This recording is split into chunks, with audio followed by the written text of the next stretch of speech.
Hello everyone, welcome to my YouTube channel study point.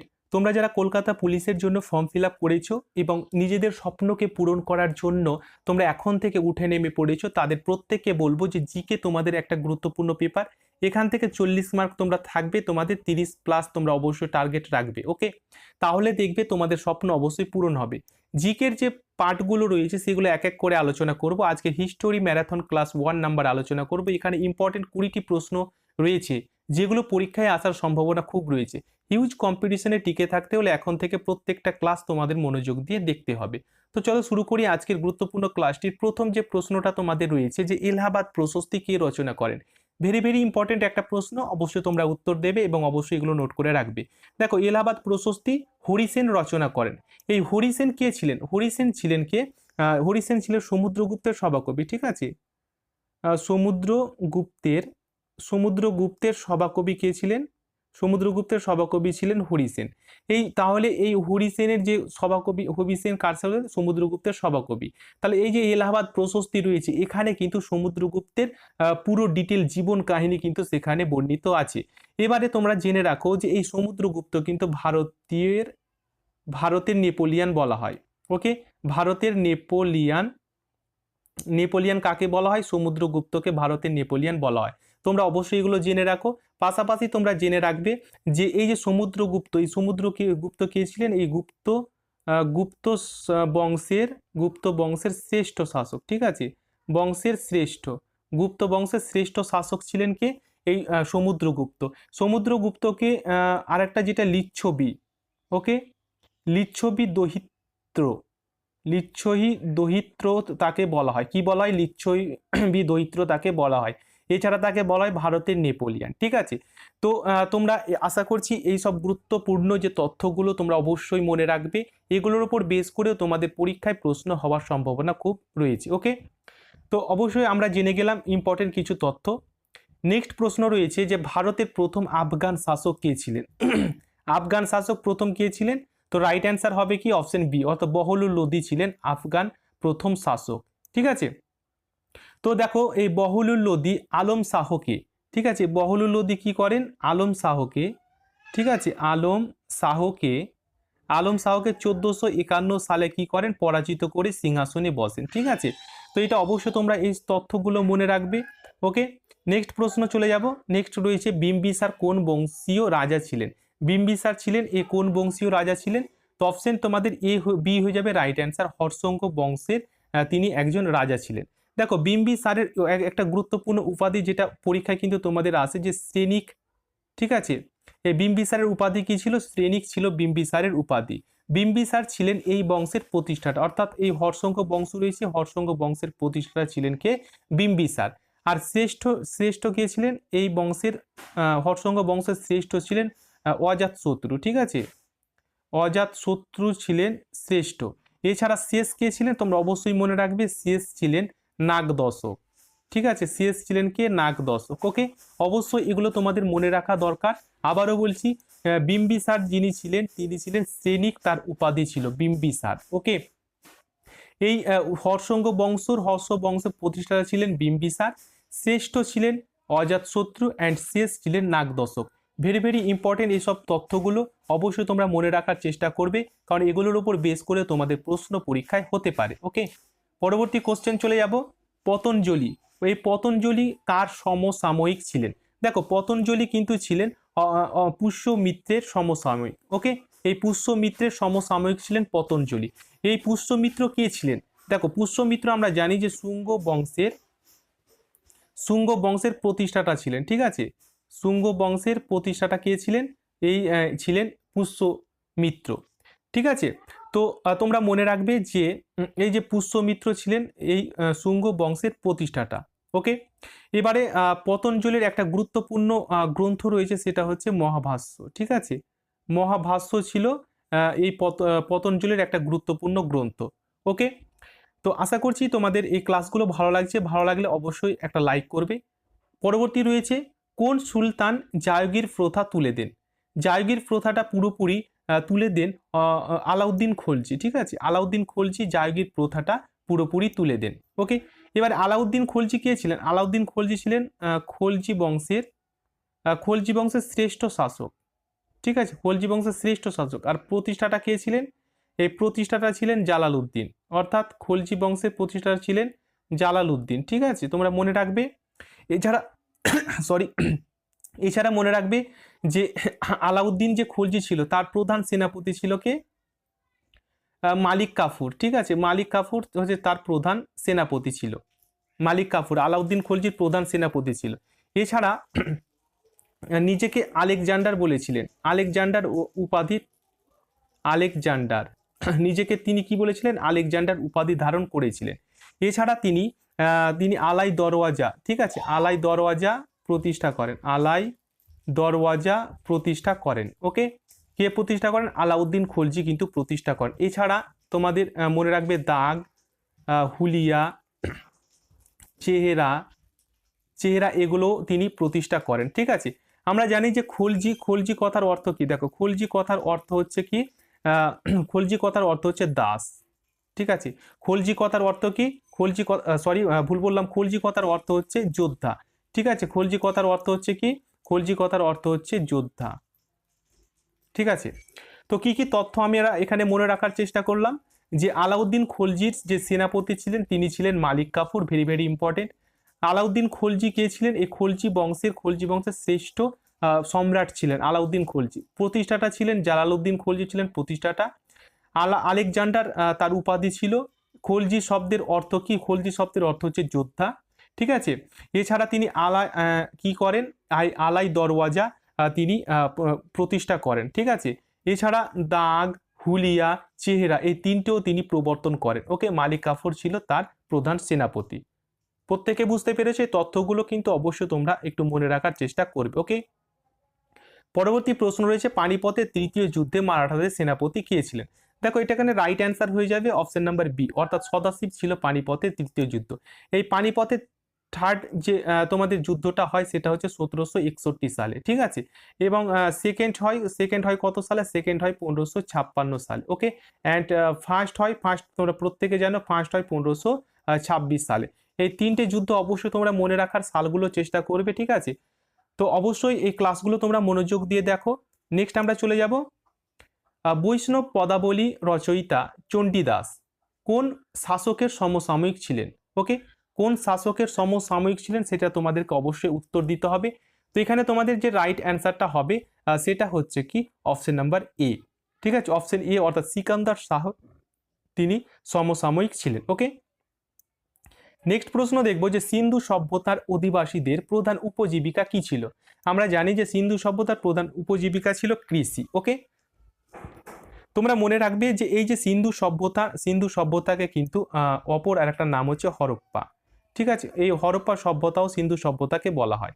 ওকে, এই সভ্যতা 1921 সালে দয়ারাম সাহানি, ওকে, দয়ারাম সাহানি কিন্তু প্রতিষ্ঠা করেন। ওকে, রাভি নদীর তীরে এটা কিন্তু তিনি প্রতিষ্ঠা করেন। তো আমরা জানলাম যে প্রধান উপজীবিকা ছিল কৃষি। হরপ্পা সভ্যতাও এটাকে বলা হয়। 1921 সালে দয়ারাম সাহানি এটা রাবি নদীর তীরে প্রতিষ্ঠা করেছিলেন। ওকে, নেক্সট রয়েছে কোন সম্রাট প্রথম বুদ্ধ মূর্তি মুদ্রায় ব্যবহার বা প্রচলন করেন? তো রাইট অ্যান্সার হবে অপশন নাম্বার বি, অর্থাৎ কনিষ্ক এটা প্রথম কিন্তু প্রচলন করেছিলেন, ঠিক আছে। প্রথম প্রচলন করেছিলেন কনিষ্ক। ওকে, দেখো কনিষ্ক কে ছিলেন একবার জেনে নেব। কনিষ্ক ছিলেন কুষাণ বংশের শ্রেষ্ঠ শাসক, ঠিক আছে। কুষাণ বংশের শ্রেষ্ঠ শাসক ছিলেন কনিষ্ক। এই কনিষ্ক কি করেন? 78 খ্রিস্টাব্দে কি করেন? শকাব্দ, ঠিক আছে, শকাব্দ প্রচলন করেন। ওকে, তার রাজধানী ছিল কি? তার রাজধানী ছিল পেশোয়ার বা পুরুষপুর। ওকে, পেশোয়ার বা পুরুষপুর ছিল তার রাজধানী। ওকে, প্রত্যেকে বুঝতে পারলে? তো দেখো, আর তোমার এটা মনে রাখবে যে প্রথম প্রতিষ্ঠাতা ছিলেন কে? প্রতিষ্ঠাতা ছিলেন এই কুষাণ বংশের প্রতিষ্ঠাতা ছিলেন কে? প্রথম কদফিসেস অ্যান্ড শেষ ছিলেন কে? শেষ ছিলেন বাসুদেব ছিলেন শেষ। তো কি কি তথ্য আমরা এই ক্লাসে জানলাম? প্রথম বুদ্ধ মূর্তিটা প্রচলন করেন মুদ্রাতে কনিষ্ক কে ছিলেন? কুষাণ বংশের শ্রেষ্ঠ শাসক বা সম্রাট ছিলেন। 78 খ্রিস্টাব্দে তিনি শকাব্দ প্রচলন করেন। তার রাজধানী ছিল পেশোয়ার বা পুরুষপুর। প্রতিষ্ঠাটা ছিল কুষাণ বংশ প্রতিষ্ঠা করেন প্রথম কদফিসেস অ্যান্ড শেষ ছিলেন বাসুদেব। ওকে, ভেরি ভেরি ইম্পর্টেন্ট এইসব টপিকের প্রশ্নগুলো অবশ্যই তোমরা কিন্তু মনে রাখার চেষ্টা করবে। ওকে, পরবর্তী প্রশ্নে বলা হচ্ছে যে কার আমলে কুতুব মিনারের নির্মাণ কাজ শুরু হয়। দেখো এটা আমরা জানি যে এখানে option A is the right answer, অর্থাৎ কুতুবউদ্দিন আইবকের আমলে কিন্তু কুতুব মিনার কার্য শুরু হয়। কিন্তু অতঃপর কি হয় যে ইলতুৎমিশের আমলে কিন্তু এই কাজটা পুরোপুরি শেষ হয় বা কমপ্লিট হয়। ঠিক আছে, এবারে কিছু তথ্য আমরা মনে রাখবো যেগুলো তোমাদের অবশ্যই মনে রাখা দরকার। দেখো এখানে যে কথাটা রয়েছে আইবক, এই আইবক কথার অর্থ কি? আইবক কথার অর্থ হচ্ছে দাস। ওকে, আইবক কথার অর্থ হচ্ছে দাস। ওকে, তো এই যে কুতুব মিনারটা নির্মাণ করা হয়েছিল অ্যাকচুয়ালি কেন? দেখো অ্যাকচুয়ালি হচ্ছে বাগদাদের যে প্রখ্যাত ধর্মগুরু যে খাজা কুতুবউদ্দিন, ঠিক আছে, খাজা কুতুবউদ্দিন, ঠিক আছে, কুতুবউদ্দিন কাকি এর স্মৃতির উদ্দেশ্যে, এই স্মৃতির উদ্দেশ্যে কিন্তু এই কুতুব মিনারটা নির্মাণ কাজ শুরু করেছিলেন। পরবর্তীকালে তো আমরা বললাম যে ইলতুৎমিশ কি করেন, এটা কমপ্লিট করেন বা শেষ করেন। এই কুতুবউদ্দিন আইবক নিজেকে কি বলেছিলেন? সুলতান উপাধি গ্রহণ করেছিলেন। কি করেছিলেন? সুলতান উপাধি গ্রহণ করেছিলেন। ঠিক আছে, সুলতান উপাধি তিনি গ্রহণ করেছিলেন। এছাড়া আমরা জানি যে তিনি লাহোরে তার রাজধানী কি করে? তার রাজধানী স্থাপন করেন। কোথায়? লাহোরে স্থাপন করেন। এছাড়া তিনি আড়াই দিন কা ঝোপড়া, ঠিক আছে, আড়াই দিন কা ঝোপড়া কি করেন? নির্মাণ করেন। কোথায়? আজমিরে তিনি নির্মাণ করেন। ঠিক আছে, তো এই তথ্যগুলো আমরা জানলাম। এছাড়া যেটা গুরুত্বপূর্ণ সেটা হচ্ছে তাকে কিন্তু কি বলা হয়? লাখ বক্স, তাকে লাখ বক্স বা লক্ষ্যদাতা কিন্তু বলা হয়। তো কি কি তথ্য আমরা জানলাম? অবশ্য তোমরা কিন্তু তথ্যগুলো নোট করবে, কারণ এগুলোর উপর বেস করেও তোমাদের প্রশ্ন আসার সম্ভাবনা খুব রয়েছে। দেখো কুতুব মিনারের নির্মাণ কাজ কিন্তু শুরু করেছিলেন কুতুবউদ্দিন আইবক, শেষ করেছিলেন ইলতুৎমিশ, আমরা জানলাম। কুতুবউদ্দিন আইবককে লাখ বক্স বা লক্ষ্যদাতা বলা হতো। এই আইবক কথার অর্থ হচ্ছে দাস। কুতুবউদ্দিন আইবক যে কুতুব মিনার নির্মাণ করেন সেটা বাগদাদের বিখ্যাত ধর্মগুরু খাজা কুতুবউদ্দিন এর কাফির স্মৃতির উদ্দেশ্যে তিনি নির্মাণ করেন। কুতুবউদ্দিন নিজের সুলতান উপাধি ধারণ করেছিলেন এবং তার রাজধানী লাহোরে স্থাপন করেন। তিনি আজমিরে আড়াই দিন কা ঝোপড়া স্থাপন করেছিলেন। ওকে, খুবই গুরুত্বপূর্ণ এই তথ্যগুলো অবশ্যই তোমরা একটু কষ্ট করে মনে রাখার চেষ্টা করবে, তাহলে দেখবে যে পরীক্ষায় তোমরা ভালো একটা র্যাঙ্ক অবশ্যই করতে পারবে। কোন অধিবেশনে গান্ধীজির সঙ্গে মত পার্থক্যের জন্য সুভাষচন্দ্র বসু কংগ্রেস ত্যাগ করেছিলেন? দেখো এটা সঠিক অ্যান্সার তোমাদের হয়ে যাবে। দেখো এখানে ভালো করে তোমরা যদি অ্যান্সারটা বোঝো তাহলে কিন্তু অবশ্যই দেখতে পাবে ত্রিপুরা যে কংগ্রেসটা হয়েছিল সেখানে কিন্তু সুভাষচন্দ্র বসু কি করেছিলেন? মত পার্থক্য তিনি তৈরি করেছিলেন। অর্থাৎ কি, প্রথমে তোমাদের একটু বলে রাখি যে 1938 সালে হরিপুরা কংগ্রেসে, ঠিক আছে, হরিপুরা কংগ্রেসে তিনি প্রেসিডেন্ট নির্বাচিত হয়েছিলেন। অতঃপর কি হয়? 1939 সালে এই ত্রিপুরি যে কংগ্রেসটা হয়েছিল সেখানে গান্ধীজির সঙ্গে সুভাষচন্দ্রের এক মত পার্থক্য তৈরি হয়েছিল। কেন? কারণ গান্ধীজির একজন মনোনীত প্রার্থী ছিলেন, সেটা হচ্ছে পট্টভি সীতারামাইয়া। ঠিক আছে, সীতারামাইয়া। তো তোমরা জানো যে এই পট্টভি সীতারামাইয়াকে সুভাষচন্দ্র বসু কিন্তু পরাজিত করেছিলেন, আর এটাই গান্ধীজি সহ্য করতে পারছিলেন না। এই কারণে কি হয়েছিল যে পরবর্তীকালে গান্ধীজির যে কংগ্রেসটা ছিল সেটাকে পুরোপুরি সুভাষচন্দ্র বসু ত্যাগ করেছিলেন এবং পরিত্যাগ করে কি করেছিলেন? 1939 সালের 3 মে 1939 সালের 3 মে ফরওয়ার্ড ব্লক, তোমরা মনে রাখবে যে ফরওয়ার্ড ব্লক, ঠিক আছে, নামে একটা দল তিনি প্রতিষ্ঠা করেছিলেন। ওকে, তো আমরা কি কি তথ্য মনে রাখলাম? দেখো 1938 সালে হরিপুরা কংগ্রেস হয়েছিল যেখানে তিনি প্রেসিডেন্ট নির্বাচিত হয়েছিলেন। 1939 সালে ত্রিপুরা কংগ্রেসে গান্ধীজির সঙ্গে তার মত পার্থক্য তৈরি হয়েছিল বলে সুভাষচন্দ্র বসু সে কংগ্রেস ত্যাগ করেছিলেন এবং 1939 সালে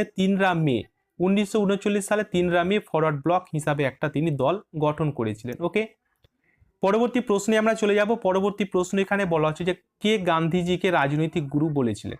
দেখো তো সঠিক অ্যান্সার হয়ে যাবে কি অপশন নাম্বার ডি, অর্থাৎ গোপাল কৃষ্ণ গোখলে। ওকে, গোপাল কৃষ্ণ গোখলে গান্ধীজি রাজনৈতিক গুরু ছিলেন। ওকে, তো দেখো তোমাদের বলে রাখি যে এই যে গোপাল কৃষ্ণ গোখলে ছিলেন ইনি কিন্তু সার্ভেন্ট, ঠিক আছে, তোমরা মনে রাখবে এই গ্রন্থটা সার্ভেন্ট, ঠিক আছে, servant of India, servant of India society, ঠিক আছে, সোসাইটি, সার্ভেন্ট অফ ইন্ডিয়া এই সোসাইটি তিনি গঠন করেন। কে গঠন করেন? গোপাল কৃষ্ণ গোখলে। ওকে, কত সালে? 1905 সালে। এই তথ্যটা অবশ্যই তোমরা মনে রাখবে। ওকে, নেক্সট প্রশ্নে চলে যাব। East India association, east India association এটা কি প্রতিষ্ঠা করেন? তো এখানে রাইট অ্যান্সার হয়ে যাবে কি অপশন নাম্বার বি, অর্থাৎ দাদাভাই নৌরোজি ইস্ট ইন্ডিয়া অ্যাসোসিয়েশন প্রতিষ্ঠা করেন। এবার এটা কত সালে প্রতিষ্ঠা করেন? এটা সালটা ছিল 1866 সালে এটা কিন্তু প্রতিষ্ঠা করেছিলেন 1866 সালে। ওকে, ইস্ট ইন্ডিয়া অ্যাসোসিয়েশন, ঠিক আছে। তার বিখ্যাত একটা গ্রন্থ রয়েছে, সেটা অবশ্যই তোমরা মনে রাখবে, ইংলিশ ডেপ্ট, ইংলিশ ডেপ্ট টু ইন্ডিয়া, ইংলিশ ডেপ্ট টু ইন্ডিয়া, ইংলিশ ডেপ্ট টু ইন্ডিয়া, এটা দাদাভাই নৌরোজির একটা বিখ্যাত গ্রন্থ। তিনি প্রথম ভারতীয় হিসাবে ব্রিটিশ যে পার্লামেন্ট ছিল, ব্রিটিশ পার্লামেন্টের কি হয় সদস্য হন, ঠিক আছে, পার্লামেন্টের তিনি প্রথম ভারতীয় হিসাবে সদস্য লাভ করেন, ঠিক আছে। দাদাভাই নৌরোজির একটা বিখ্যাত গ্রন্থ ছিল, অনেক সময় পরীক্ষায় আসে, যে প্রভার্টি অ্যান্ড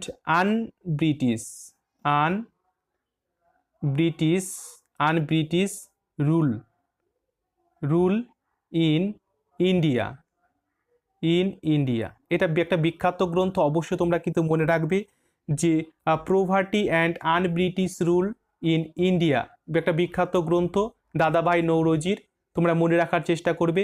এছাড়া দাদাভাই নৌরোজিকে কিন্তু গ্র্যান্ডম্যান, আমরা জানি যে grand old man of India তাকে কিন্তু বলা হতো। ওকে, তো কি কি তথ্য আমরা জানলাম? ইন্ডিয়া অ্যাসোসিয়েশন প্রতিষ্ঠা করেন দাদাভাই নৌরোজি 1865 সালে, 1866 সালে, ঠিক আছে।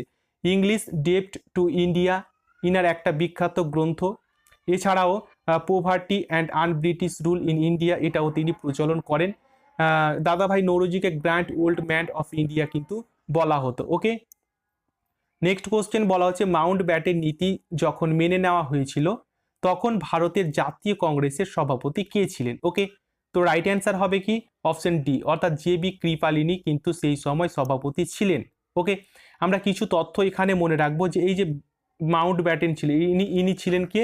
ইনি ছিলেন স্বাধীন ভারতের প্রথম গভর্নর জেনারেল, ঠিক আছে, স্বাধীন ভারতের প্রথম গভর্নর জেনারেল ছিলেন। এবারে তোমরা মনে রাখবে যে এই যে জাতীয় কংগ্রেস রয়েছে, ভারতীয় জাতীয় কংগ্রেস, এটা কিন্তু 1885 সালে প্রতিষ্ঠা হয়। কে প্রতিষ্ঠা করেন? হিউম এটা প্রতিষ্ঠা করেছিলেন, ঠিক আছে।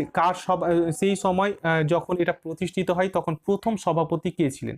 দেখো, প্রথম সভাপতি ছিলেন, প্রথম প্রেসিডেন্ট কে ছিলেন? প্রথম প্রেসিডেন্ট ছিলেন উমেশ চন্দ্র, ঠিক আছে, উমেশ চন্দ্র ব্যানার্জি ছিলেন প্রথম সভাপতি। এছাড়া প্রথম মহিলা সভাপতি, মহিলা প্রেসিডেন্ট কে ছিলেন? প্রথম মহিলা প্রেসিডেন্ট ছিলেন অ্যানি বেসান্ত, ঠিক আছে, অ্যানি বেসান্ত ছিলেন প্রথম মহিলা। অ্যান্ড প্রথম মুসলিম সভাপতি কে ছিলেন?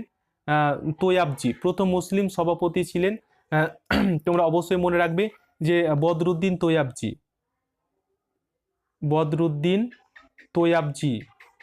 তোয়াবজি ছিলেন প্রথম মুসলিম সভাপতি, ঠিক আছে। অবশ্যই তোমরা তথ্যগুলো মনে রাখবে। কি কি মনে রাখবে? 1885 সালে হিউম এটা প্রতিষ্ঠা করেন মুম্বাইয়ের তেজপাল কলেজে, মুম্বাইয়ের তেজপালে, ওকে, তেজপাল কলেজে ফার্স্ট অ্যান্ড প্রথম প্রেসিডেন্ট ছিলেন উমেশচন্দ্র ব্যানার্জি, প্রথম মহিলা প্রেসিডেন্ট ছিলেন অ্যানি বেসান্ত, প্রথম মুসলিম প্রেসিডেন্ট ছিলেন বদরুদ্দিন তৈয়বজি। এগুলো অবশ্যই তোমরা কিন্তু একটু নোট করে রাখিও, কারণ এগুলো ভেরি ভেরি ইম্পর্টেন্ট তোমাদের পরীক্ষার ক্ষেত্রে। পরবর্তী বলা হচ্ছে যে চৌরি চৌরা যে ঘটনা হয়েছিল সেখানে গান্ধীজি কোন আন্দোলনটা প্রত্যাহার করেছিলেন চৌরি চৌরা ঘটনার জন্য? সেটা প্রত্যাহার করেছিল আইন অমান্য আন্দোলন। ভেরি ভেরি ইম্পর্টেন্ট একটা প্রশ্ন।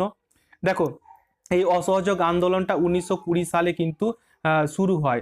কত সালে শুরু হয়? 1920 সালে শুরু হয়। কিন্তু চৌরি চৌরা যে ঘটনাটা হয় 1922 সালের 5ই ফেব্রুয়ারি, ঠিক আছে? 5ই ফেব্রুয়ারি উত্তরপ্রদেশের ইউপির গৌরক্ষকপুর জেলা এই ঘটনাটা ঘটে।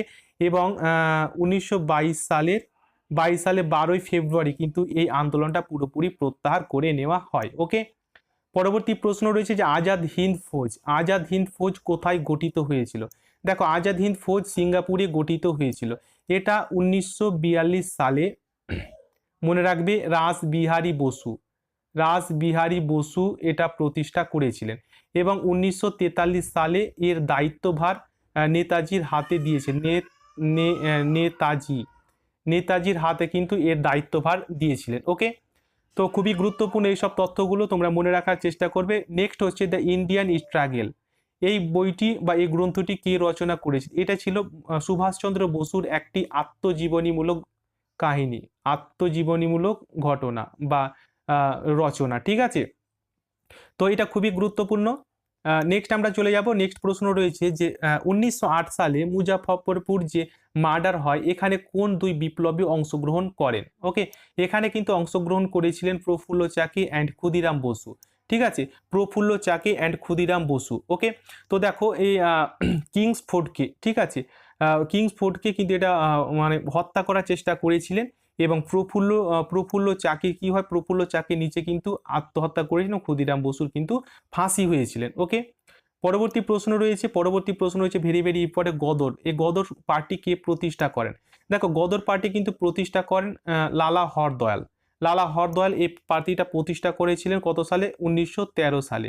1913 সালে 15 জুলাই, ঠিক আছে, 15 জুলাই এটা প্রতিষ্ঠা করেছিলেন ইউএসএ অর্থাৎ আমেরিকা যুক্তরাষ্ট্রের সান ফ্রান্সিসকো শহরে, ঠিক আছে? সান ফ্রান্সিসকো শহরে 1913 সালে 15 জুলাই সান ফ্রান্সিসকো শহরে। এই গদর শব্দের অর্থ কি? দেখো, গদর শব্দের অর্থ হচ্ছে বিপ্লব, ঠিক আছে? গদর শব্দের অর্থ হচ্ছে বিপ্লব। ওকে, তো ভেরি ভেরি ইম্পর্টেন্ট, অবশ্যই তোমরা কিন্তু এগুলো মনে রাখার চেষ্টা করো। এই ধরনের ক্লাস আমাদের কিন্তু আজ থেকে শুরু হলে প্রত্যেকটা টপিকের উপর ক্লাস কিন্তু আমরা ম্যারাথন শুরু করব। তোমরা এখন থেকে স্টাডি শুরু করে দাও, তা না হলে কিন্তু সাকসেস হতে অনেক তোমাদের কষ্ট হবে, কারণ হিউজ পরিমাণে তোমাদের কম্পিটিশন হবে। সিট কম রয়েছে, ক্যান্ডিডেট বেশি রয়েছে, ঠিক আছে? তো এখন থেকে প্রতিটি ক্লাস তোমরা এইভাবে দেখো এবং খাতায় নোট করে রাখো। আমি তোমাদের কথা দিচ্ছি, তোমরা এই জিকে পোর্শনের 40-এর মধ্যে 30+ অবশ্যই তোমরা পেয়ে যাবে, ঠিক আছে? প্রত্যেকটা টপিকের ওপর আমরা কিন্তু বা প্রত্যেকটা পেপারের ওপর আমরা প্রশ্ন উত্তর নিয়ে আসবো, ম্যারাথন ক্লাস করাবো। ভালো লাগলে লাইক করবে। এই ধরনের ক্লাস সবার আগে পেয়ে এই হিউজ কম্পিটিশনে টিকে থাকতে হলে, সামনের সারিতে এগিয়ে থাকতে হলে অবশ্যই সাবস্ক্রাইব করে পাশের বেলটি অন করে রাখবে। থ্যাংক ইউ, প্রত্যেকে ভালো থেকো, টেক কেয়ার।